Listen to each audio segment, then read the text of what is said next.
Buenas noches. Vamos a dar inicio a la clase teórica de hoy. Les voy a compartir la previa.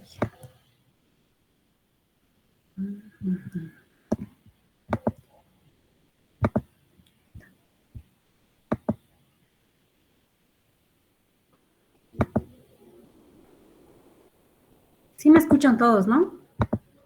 Sí, doctora, buenas noches. Gracias. Bueno, vamos a dar inicio entonces a lo que es glándula mamaria. Rápidamente hablando, tenemos que hablar un poco acerca de la anatomía y la estructura histológica de la glándula mamaria. Nosotros sabemos que tiene una piel, que tiene un pezón, del cual derivan conductos galactóforos, sí que son conductos que se pueden reconocer incluso desde la macroscopía.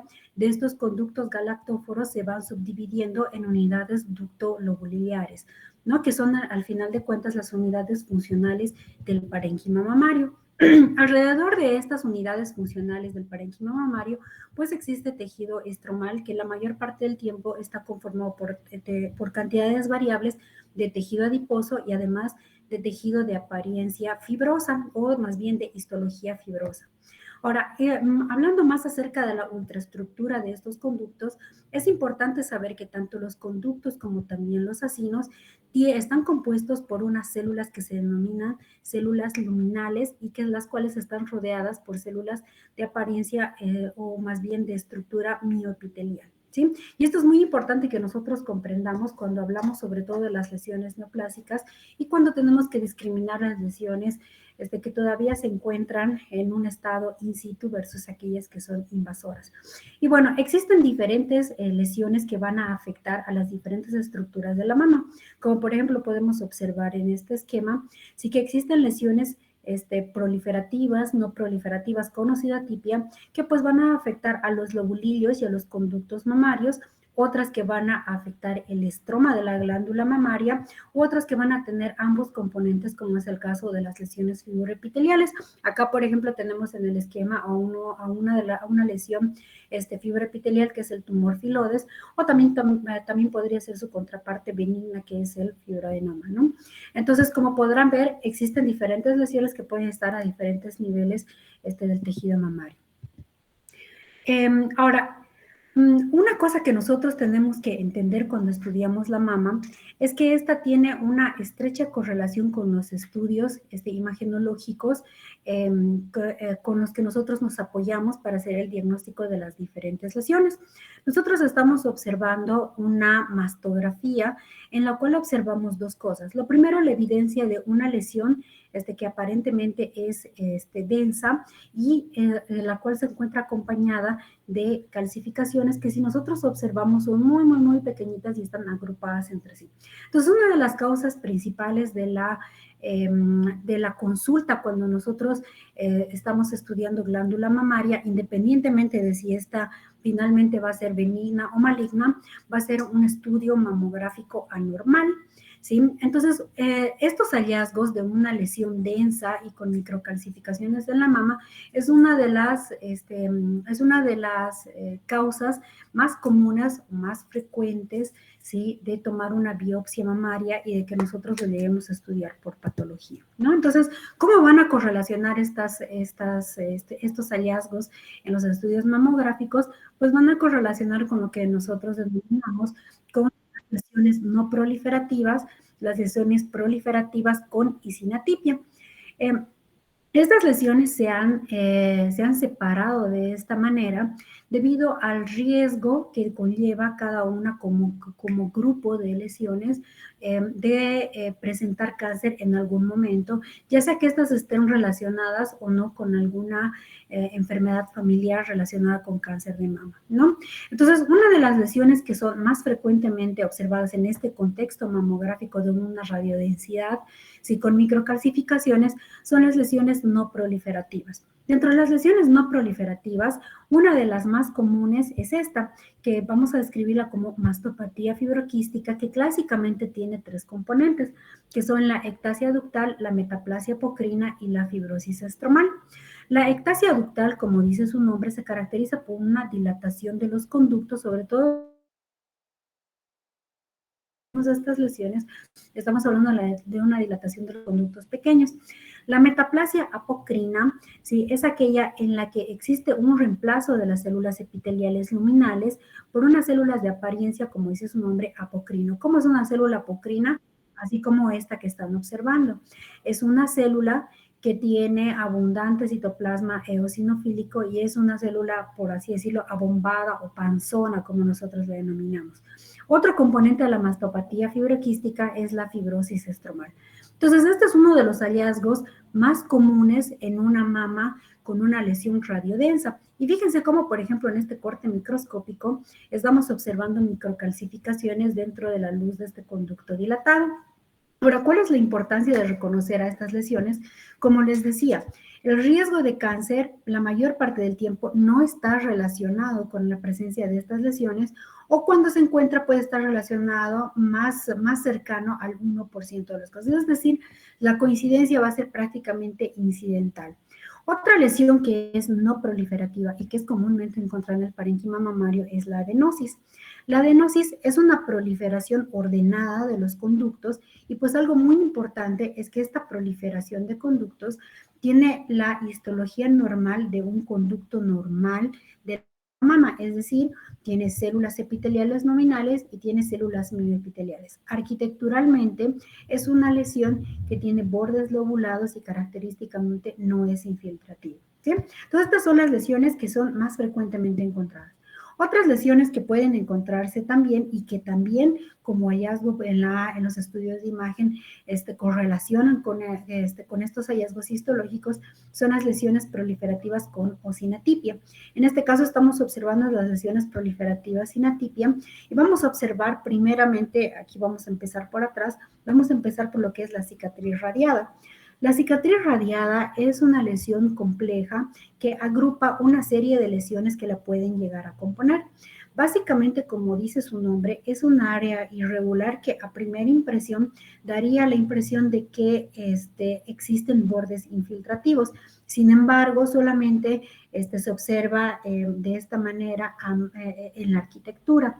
Más sin embargo, está constituida por una proliferación o por la presencia de diversos tipos de lesiones proliferativas, como por ejemplo hacia la periferia encontraré una zona de hiperplasia ductal usual, hacia este otro lado encontraré otra zona de adenosis esclerosante, puedo encontrar un área de mastopatía fibroquística, otra área de adenosis. Lo importante, sí, es que el diagnóstico diferencial más importante es con una lesión que sea neoplásica y sobre todo una lesión infiltrativa, ¿no?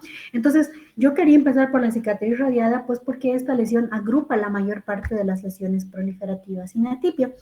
Entonces, la hiperplasia ductal usual será una proliferación polimórfica de células epiteliales y además de células mioepiteliales que cuando yo le hago inmunohistoquímica, pues podría resaltar ambos componentes. La adenosis esclerosante, como dice su nombre, es una proliferación similar a la de la adenosis convencional, pero el estroma que la rodea es un estroma de apariencia esclerótica. Esto hace que los conductos se colapsen, ¿sí? Y que haga dar la apariencia de que es algo infiltrativo. Sin embargo, tiene los bordes tiene una arquitectura de bordes más o menos bien definidos, ¿no?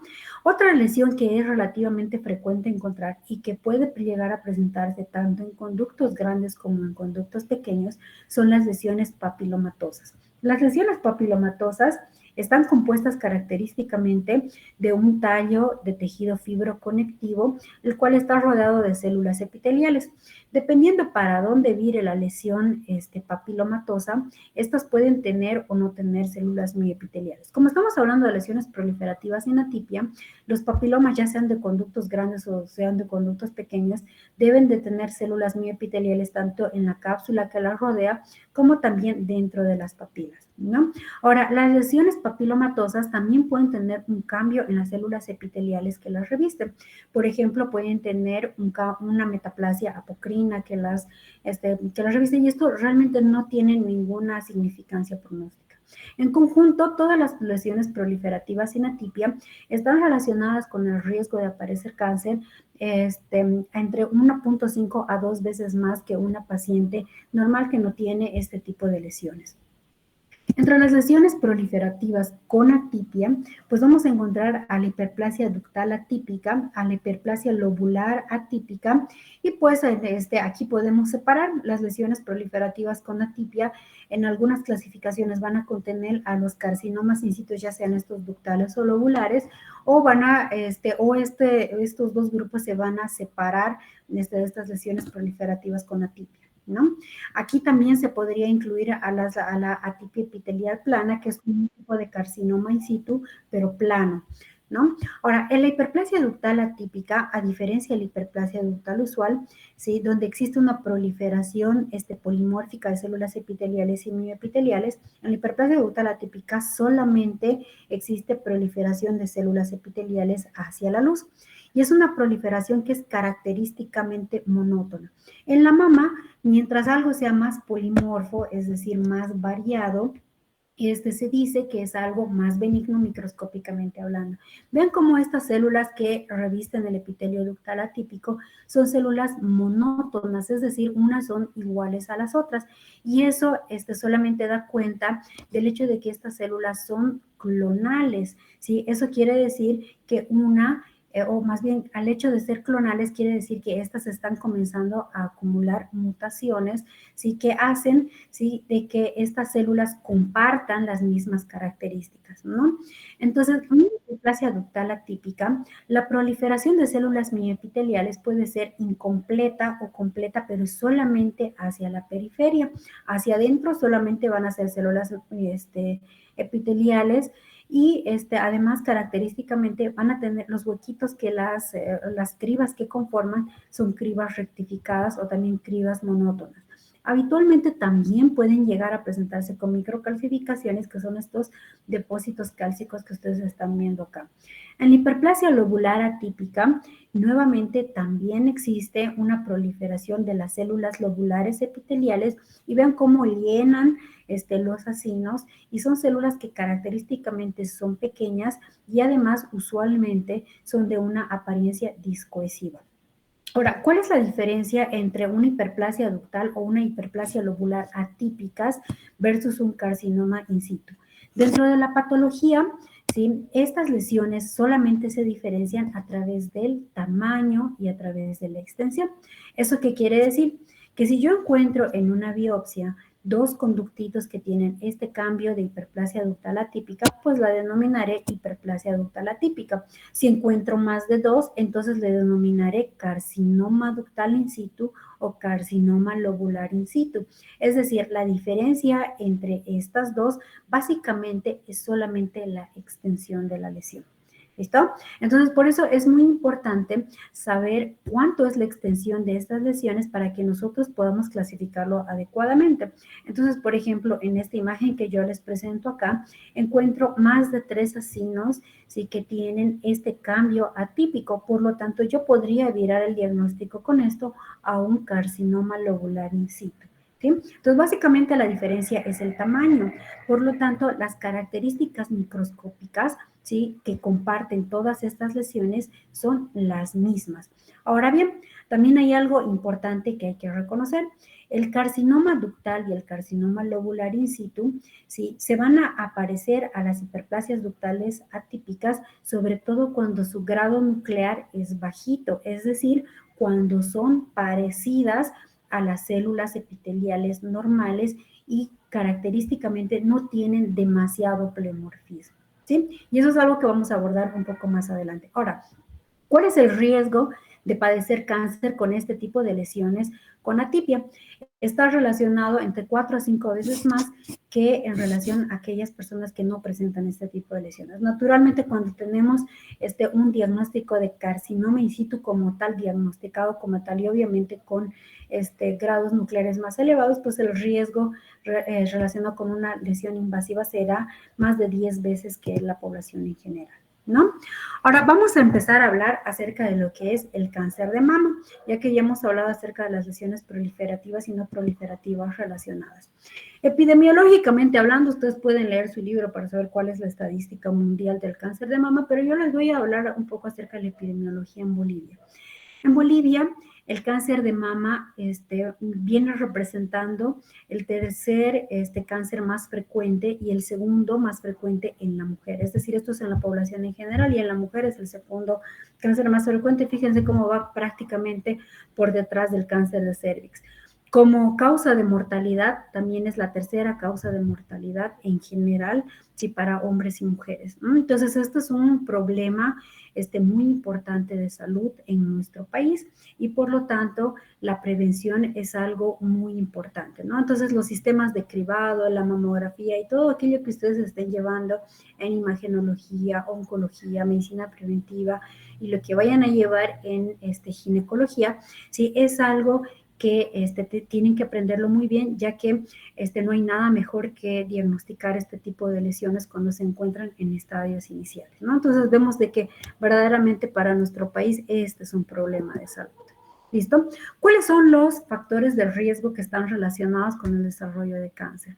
Naturalmente, sexo femenino es un factor de riesgo porque no nos olvidemos que el cáncer de mama masculino también existe.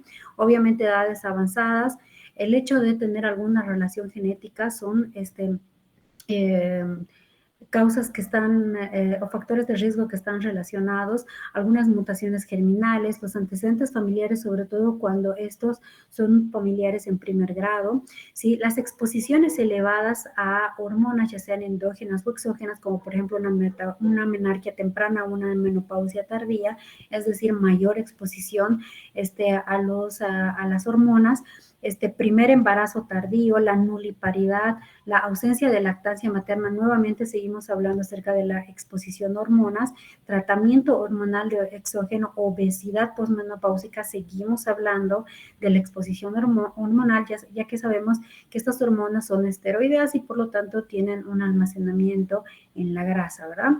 La inactividad física, seguimos hablando de hormonas y el elevado consumo de alcohol, pues son factores que están relacionados con el cáncer de mama, ¿no? En cuanto a la patogenia, vamos a describir clásicamente 3 vías en las que se desarrolla comúnmente el cáncer de mama. Una de las vías, que es la vía más frecuente, que tiene que ver con al menos el 70% de los cánceres de mama, es aquellos que ya sea de una forma familiar o ya sea una forma esporádica, tiene que ver con alteraciones en los cromosomas 1Q y 16Q y sobre todo en las líneas germinales de los genes BRCA2 y con mutaciones de la vía de la inositol trifosfato hasta la conformación de carcinoma ductal in situ y luego carcinoma invasor. Como les decía, todos estos tumores, usualmente, molecularmente, como vamos a hablar más adelante, corresponden a tumores que son, o que más bien que expresan hormonas, es decir, que son tumores clasificados como tumores luminales, ¿no? Otra vía que representa la segunda vía de desarrollo más común, sí, va a ser aquella que está relacionada con mutaciones en los genes P53. Aquellos que están relacionados con cánceres familiares también pueden estar relacionados con esta vía, sobre todo, por ejemplo, los síndromes de Li-Fraumeni, y habitualmente esto va a estar relacionado con amplificación de esta proteína que es miembro de la familia del factor de crecimiento epidérmico, que es el HER2, y habitualmente puede no estar relacionado con una lesión in situ o una lesión precursora, como por ejemplo las que les iba mencionando, ¿sí? Y pues cuando se desarrolla el carcinoma invasivo, pues habitualmente va a ser HER2 positivo, ¿no? Otra vía que también es frecuentemente encontrada son nuevamente aquellas que tienen mutaciones con los genes P53, pero en esta vía se ven afectadas con la inactivación de los genes BRCA1, ¿sí? Habitualmente estas lesiones, ¿sí?, que pueden llegar a corresponder hasta el 15% de los tumores, se van a relacionar con los tipos de carcinoma de mama de tipo triple negativo. Nuevamente, como les digo, esto de acá lo vamos a abordar más adelante cuando estemos hablando acerca de la clasificación molecular de los tumores de mama, ¿no?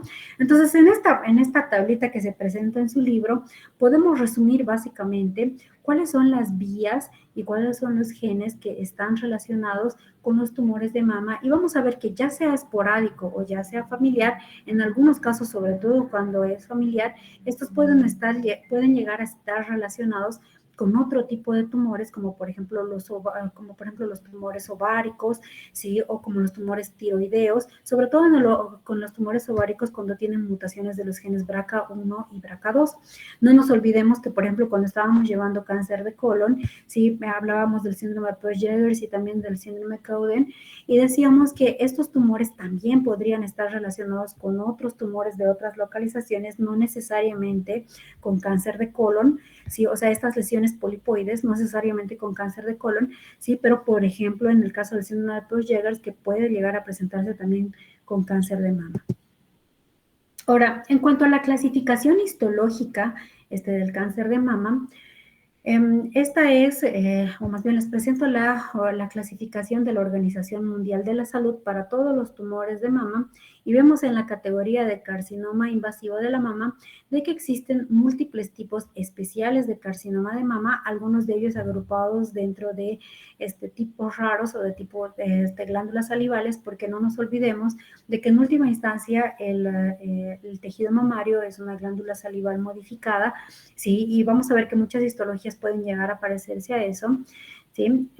Donde también se agrupan algunos tumores neuroendocrinos, pero por excelencia la mayor parte de los tumores de mama vamos a clasificarlos como aquellos que son de tipo ductal no específico, ¿sí? Clásicamente los vamos a dividir en uno de tipo especial que es el carcinoma lobular infiltrativo y pues existen variantes histológicas, cada una de estas descritas sobre todo correlacionada con los factores pronósticos que pueden ser, que pueden llegar a implicar y que son intrínsecos a cada tumor. No todos son factores pronósticos malos, algunos de ellos son buenos.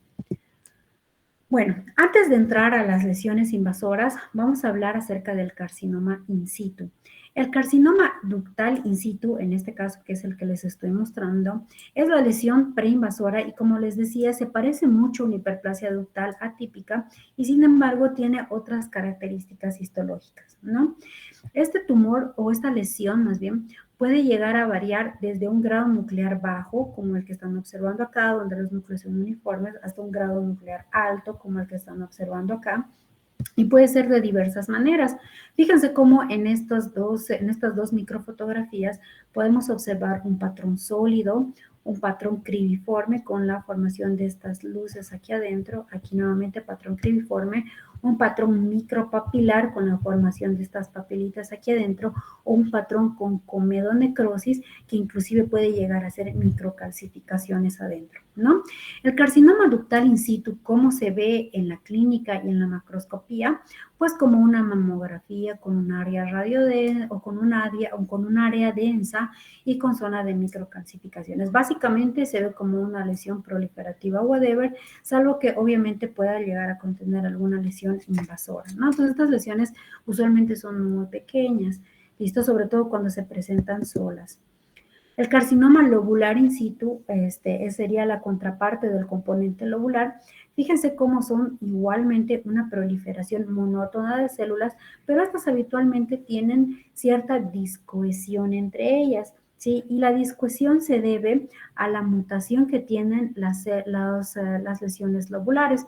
Característicamente las lesiones lobulares, a diferencia de las lesiones ductales, que tienen todas estas alteraciones genéticas o que pueden llegar a tenerlas, las lesiones lobulares característicamente van a tener mutaciones en la familia de receptores de membrana que interactúan con el citoesqueleto, que son miembros de la familia CDH, especialmente con la beta-catenina y la E-cadenina. Entonces nosotros cuando estábamos llevando el carcinoma,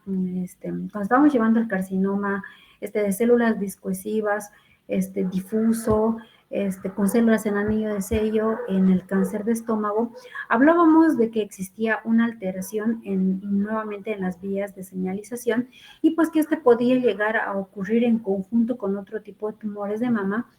Y este es el caso. Los carcinomas lobulares, característicamente, ya sea familiar o ya sea esporádico, pues tienen estas mutaciones que hace que al tener estas alteraciones en las moléculas de cohesión, las células se separen entre sí, ¿sí? Entonces vean cómo realmente aquí el cambio es...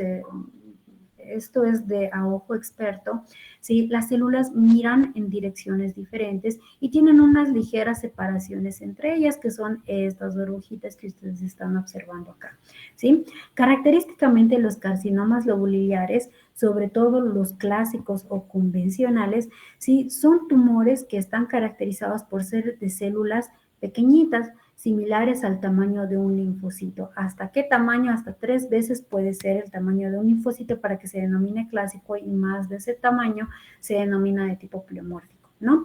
Y habitualmente son células monótonas, con muy poquita tipia, con muy poquitas mitosis, y característicamente, como vamos a ver más adelante, no conforman túbulos o no conforman conductos, sino hacen células discoesivas entre sí.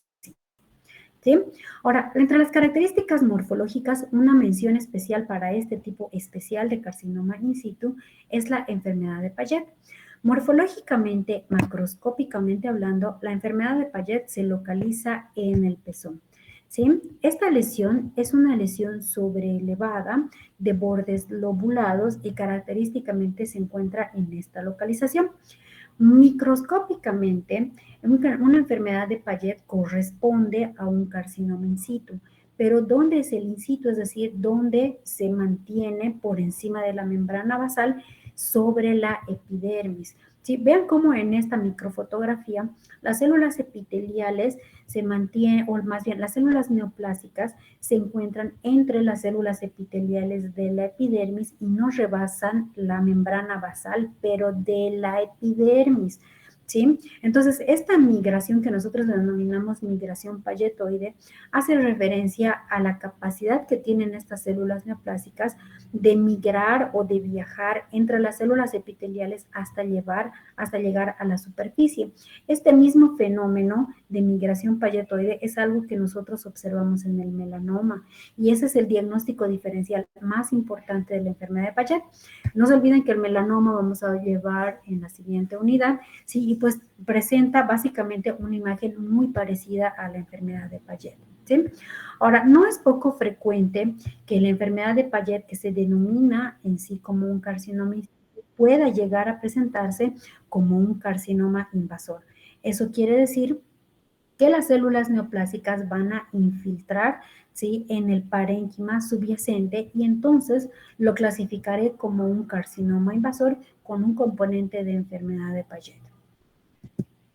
Otras características que nosotros podemos observar y que se deben de observar en la macroscopía, pero ahora ya estamos hablando de los tumores infiltrantes, ¿sí? Y algo que se debe observar desde la macroscopía y desde la clínica son los hallazgos que pueden llegar a dar un cáncer invasor, ¿sí?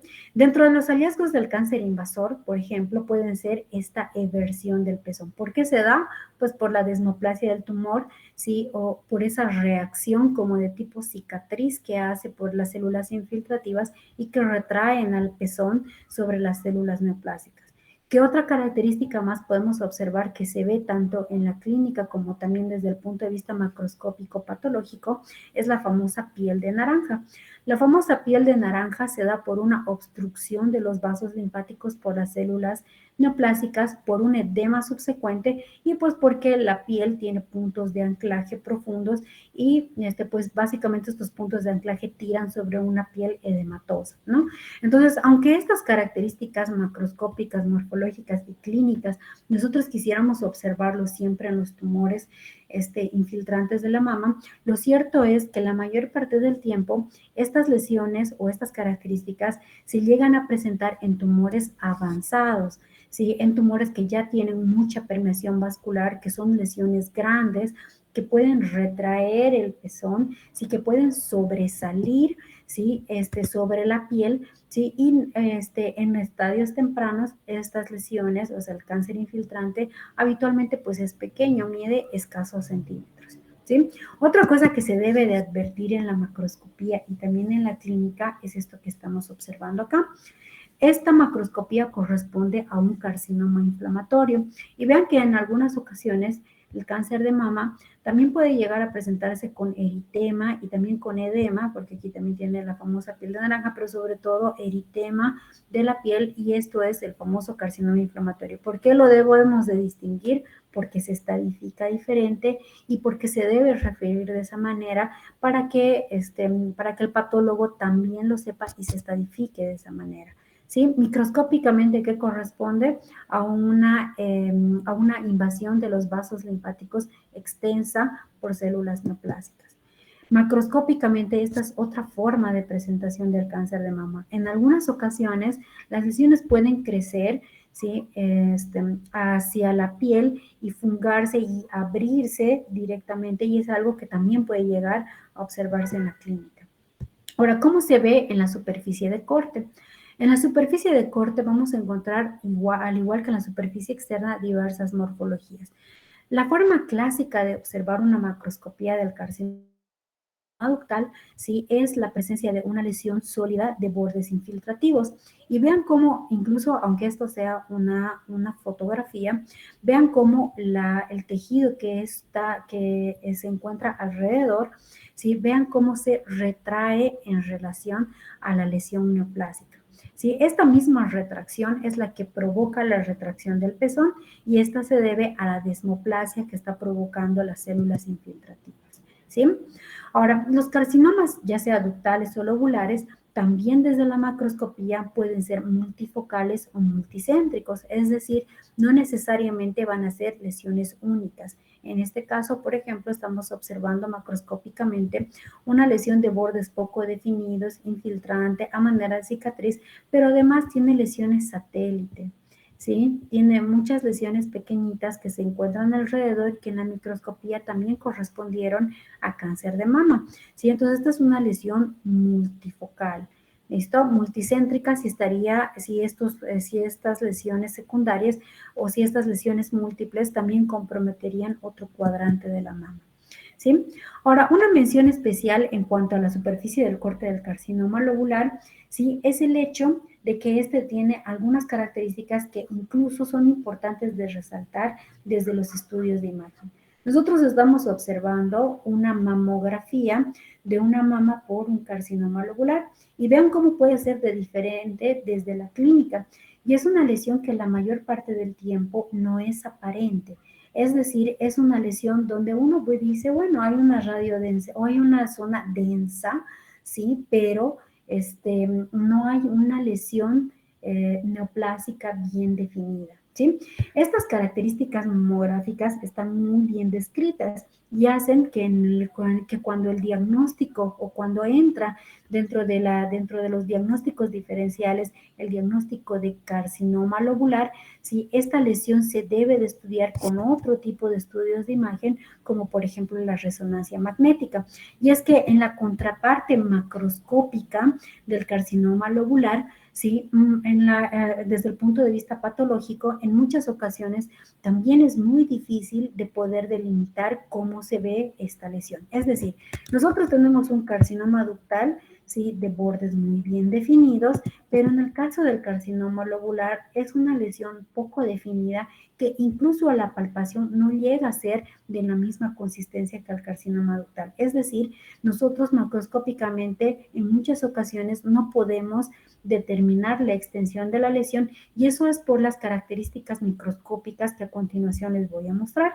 ¿Sí? Entonces, habitualmente los carcinomas lobulares tienen ciertas peculiaridades. Por ejemplo, si estos pueden estar relacionados con cánceres familiares.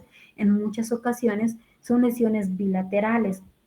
Por estas características pueden ser lesiones no palpables, no visibles en los estudios de imagen, y microscópicamente también tienen características que los hacen peculiares. ¿Listo? Ok, en cuanto a la microscopía, sí, vamos a ver cuál es la diferencia entre los carcinomas ductales y los carcinomas lobulares. Los carcinomas ductales, naturalmente, sobre todo cuando son bien diferenciados, son lesiones que conforman conductos. ¿Sí? Vean cómo, por ejemplo, este conducto que está mal formado, porque aquí tiene una lucecita, pero está medio colapsado y tiene este patrón infiltrativo, es decir, que está disecando esta fibra de tejido fibroblástico, ¿sí? Y vean cómo las células son de un tamaño intermedio a grande. Si tienen usualmente un nucleolito, tienen la cromatina abierta, y fíjense cómo las celulitas están agarradas una de la otra, ¿sí? Son celulitas que están agarradas, es decir, son células cohesivas. ¿Listo? Esta otra microfotografía corresponde a un carcinoma lobulillar. En el caso del carcinoma lobulillar, vean cómo infiltra en medio del tejido adiposo y las células son como si fuera tejido linfoide, es decir, son células viscoesivas. No se están agarrando una de la otra y son células chiquititas en comparación de las células de tipo ductal.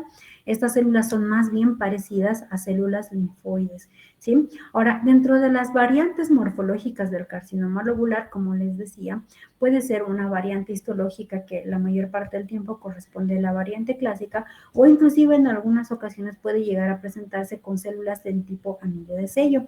Vean, por ejemplo, cómo esta única celulita que yo les estoy mostrando es una célula de tipo anillo de sello, ¿sí? En la que el núcleo es excéntrico, ¿sí? Y además tiene un citoplasma que le confiere esta morfología en anillo de sello. Aquí abajito hay otrita y en algunas ocasiones pueden llegar a ser combinadas. ¿Cuál es la importancia? Pues en muchas ocasiones les confiere un peor pronóstico.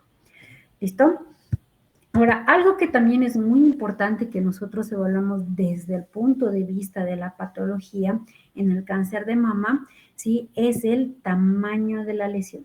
El tamaño de la lesión es algo que se mide tanto en la macroscopía como también en la microscopía, ¿sí? Y es algo tan crucial que para nosotros existen esquemas que nos ayudan a poder evaluar este tamaño de la lesión.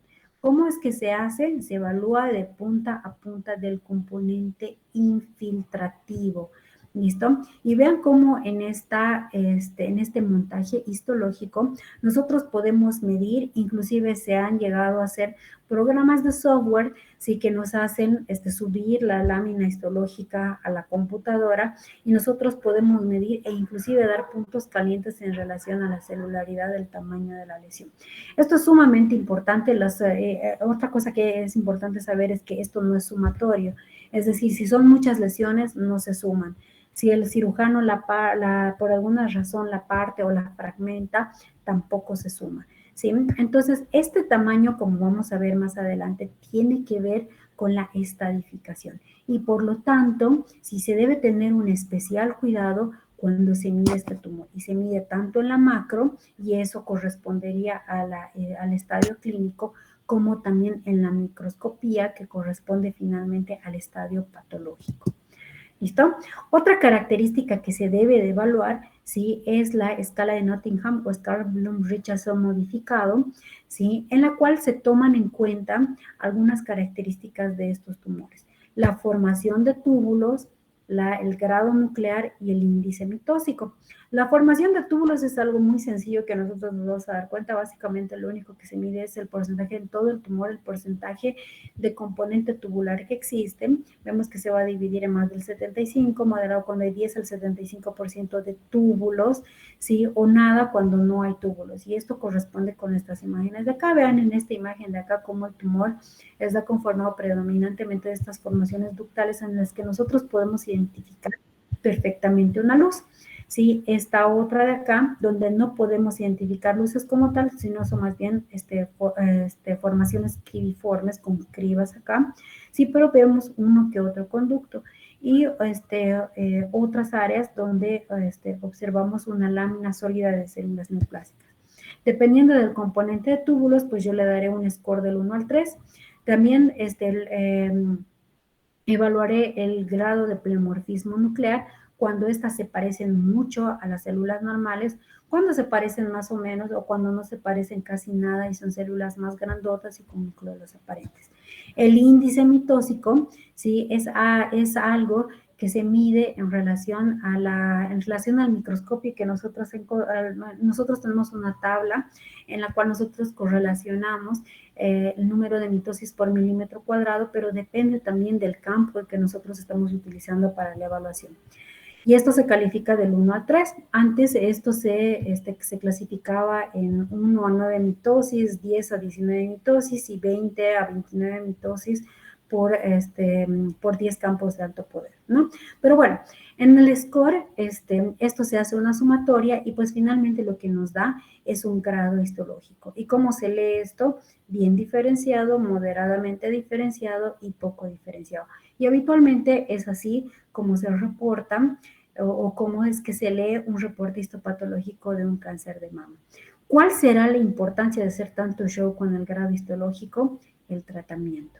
El grado histológico nos va a determinar ciertos aspectos del tratamiento, ¿sí? Y ciertos aspectos del tipo de tratamiento que se le va a dar a este paciente. Por lo tanto, el grado histológico es algo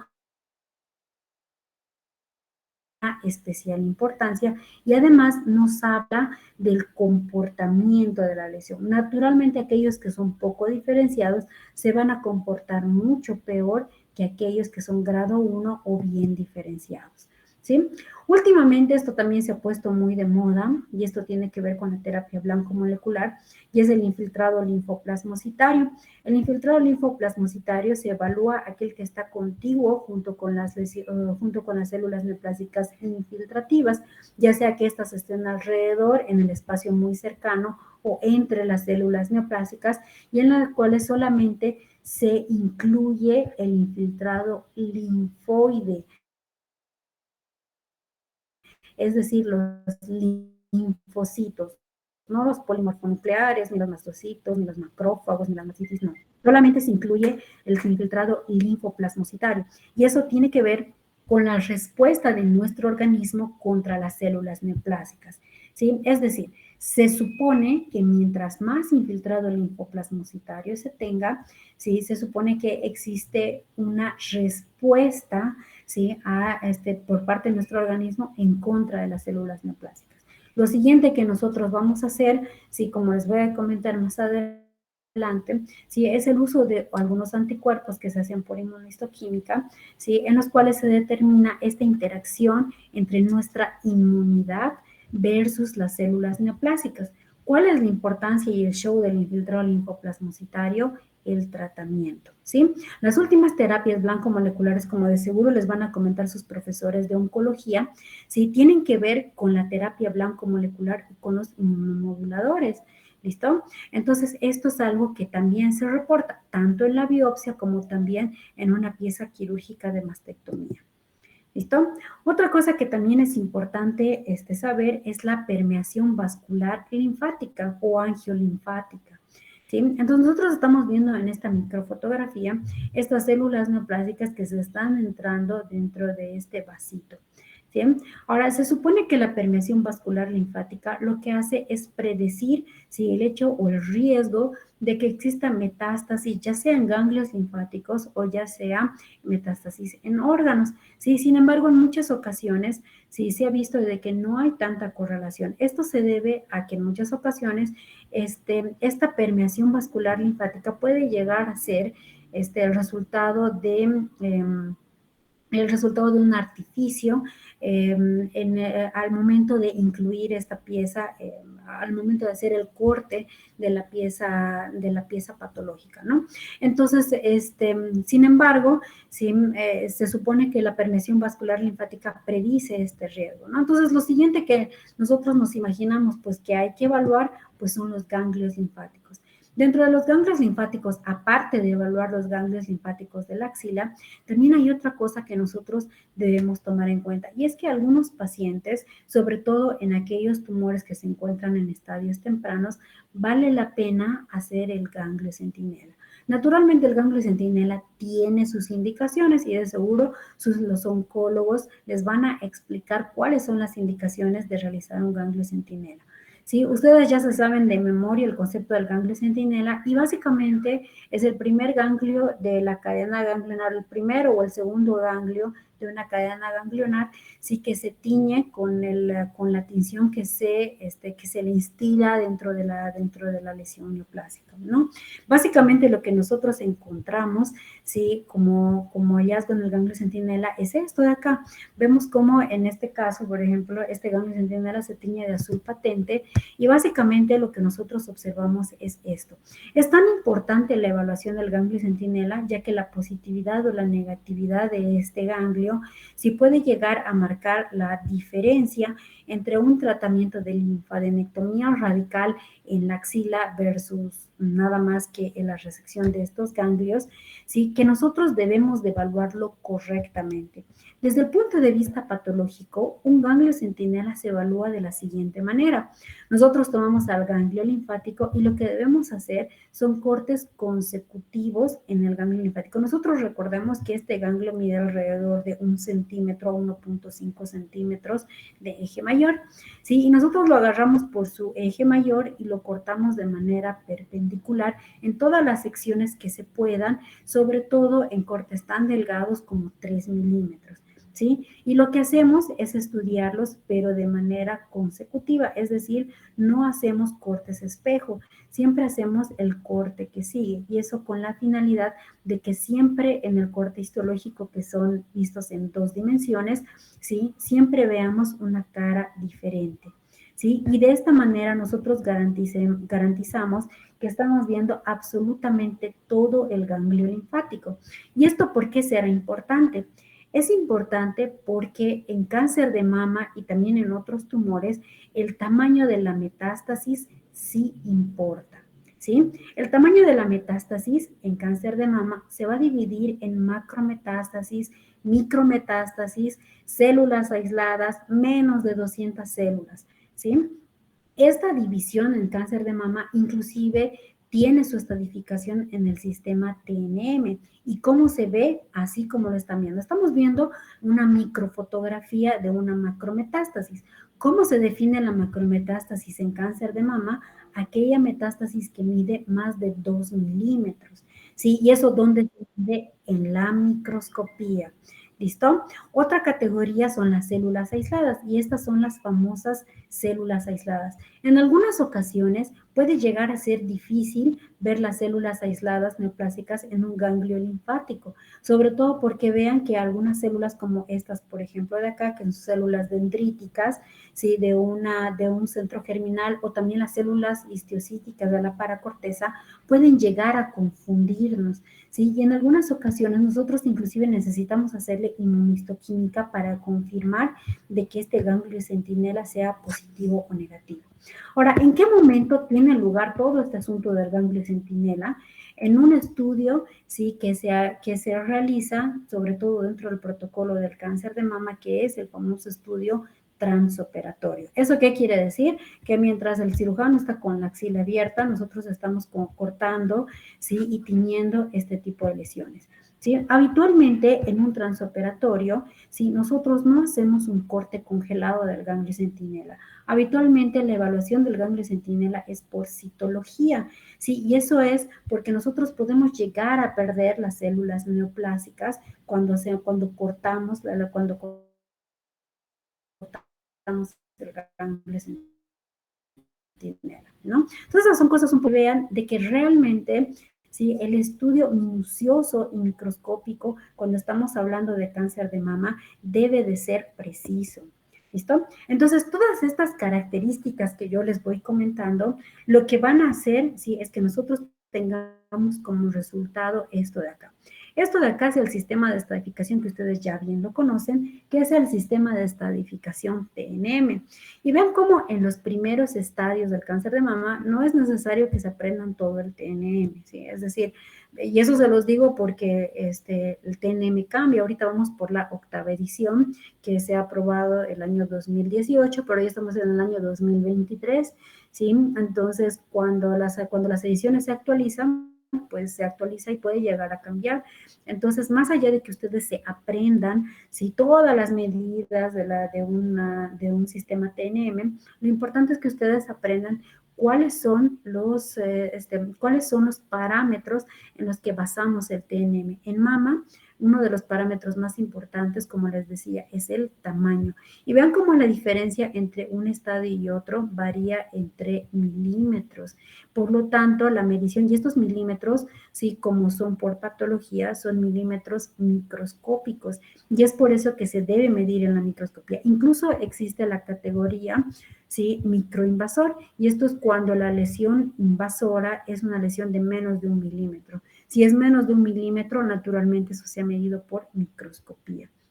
¿Listo? Entonces, cuando dejamos de tomar en cuenta la medida, entonces comenzamos a tomar en cuenta la extensión. ¿La extensión a dónde? Hacia tejidos profundos, en este caso a la pared torácica, o la extensión hacia la piel, ¿no? Y esto era lo que estábamos hablando cuando estábamos diciendo el tema de la piel, ¿sí? Cuando estábamos hablando acerca de la macroscopía, ¿sí? El hecho de que tenga lesiones en la piel, lesiones satélite, encontremos un carcinoma inflamatorio, de que infiltre o ulcere directamente la piel, ¿sí? Entonces nos hace saltar hacia un estadio avanzado, ¿sí? Entonces todas estas características son características que nosotros tenemos que tomar en cuenta a la hora de estadificar. Otra cosa que tenemos que tener en cuenta a la hora de estadificar es el N, ¿sí? Y era también lo que hablábamos acerca del ganglio centinela, ¿no? También tenemos que tener en cuenta que se necesita un número de ganglios mínimo para que nosotros podamos realizar la estadificación. Para la última edición de la JCC se necesitan al menos 10 ganglios linfáticos de la axila para que nosotros podamos dar el N patológico. ¿Eso qué quiere decir? Que tenemos que evaluar al menos 10 ganglios linfáticos para decir que es verdaderamente negativo o verdaderamente positivo. Y vean, o sea, y esto se los pongo para que ustedes vean, si cómo en el N incluso cuenta el número de células neoplásicas por los ganglios linfáticos, sobre todo cuando hay un solo ganglio linfático afectado, ¿sí? Y esto hace que se varíe, ¿sí? Que varíe el estadio, sobre todo cuando es un N microscópico, es más cercano a 0. ¿Listo? O sea, básicamente se toma como eso. Cuando es una metástasis, cuando es una micrometástasis, básicamente se toma como N0. ¿Listo? Ok, ahora otra cosa que también es importante es que el N también tiene el sufijo de ganglio centinela. ¿Sí? Entonces, como ustedes se darán cuenta, todo lo que hemos hablado anteriormente, básicamente es para que nosotros podamos hacer la estadificación. ¿Y para qué hacemos la estadificación? Pues para el manejo y para el tratamiento. ¿Listo?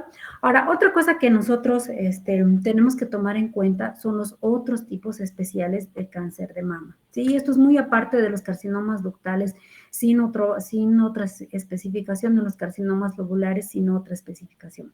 Los otros tipos especiales de cáncer de mama son otros tipos especiales de cáncer infiltrativo, ¿sí? Los otros tipos de cáncer infiltrativo con sí mismos conllevan cierto pronóstico que los caracteriza. Por ejemplo, acá estamos observando un carcinoma tubular, que usualmente son lesiones bien diferenciadas, y como son lesiones bien diferenciadas, carcinoma mucinoso, sí que tiene mucho componente coloide, pocas células, sin embargo, se considera uno poco diferenciado y puede tener un alto riesgo de metástasis.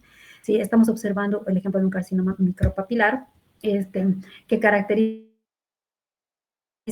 tiene las células hacia la periferia y hace esas estructuras como si fueran micropapilas en un centro fibrovascular, y que característicamente hace mucha permeación vascular linfática, ¿sí? Por lo tanto, usualmente es de peor pronóstico. Un carcinoma secretor que tiene un tipo de mutación específica, la cual hay que demostrar para poder establecer este diagnóstico, ¿sí? Y pues lo importante de esto, ¿sí?, es que cada uno de estos tiene usualmente un perfil molecular al cual está asociado. Por ejemplo, estos dos de acá son triple negativo habitualmente, ¿sí? O también pueden estar relacionados con el HER positivo en algunos casos, ¿sí? Y esto hace, ¿sí?, de que puedan tener un pronóstico en sí mismo. Ahora, en general, los tipos especiales de cánceres de mama, a pesar de que algunos de ellos son triple negativo, ¿sí?, tienen un mejor pronóstico en relación a los triple negativos de los tumores ductales convencionales, ¿sí?, o de los de sin otra especificación. Por ejemplo, en el carcinoma metaplásico, ¿sí? Este se subdivide, es decir, pueden existir varios tipos. El carcinoma metaplásico puede ser uno adenoescamoso bien diferenciado, uno escamoso, sarcomatoide, con una matriz mixocondroide, ¿sí? O sea, puede ser, o sea, el carcinoma metaplásico puede tener diversas morfologías, ¿sí? Y de hecho, cada una de estas morfologías, pues va a tener un pronóstico diferente, ¿no? Entonces, habitualmente, ¿sí? Algunos, por ejemplo, este también es triple negativo y pues este puede tener un mal pronóstico, pero sobre todo en relación al tipo histológico con el que está relacionado, ¿no? Por ejemplo, el adenoescamoso, ¿sí? Bien diferenciado, va a tener un mejor pronóstico en relación al sarcomatoide, ¿no? Entonces, en realidad, esta es la razón por la cual nosotros separamos al ductal NOS, que corresponde a cerca del 80% de todos los tumores de mama, ¿sí? Versus los de tipo especial. ¿Cuándo le denominamos a un tumor de tipo especial? Cuando corresponde a más del 50% de toda la histología de la totalidad del tumor. Es decir, yo usualmente necesito tener toda la resección de todito el tumor para poder decir que es algún tipo especial. Mientras tanto, es un ductal de tipo no especial, NOS o no special type, como dice su libro. ¿Listo? Ahora, vamos a hablar acerca de la clasificación molecular del cáncer de mama, ya que hemos hablado de todo lo morfológico. Y creo que vamos a continuar mejor con eso en la siguiente clase.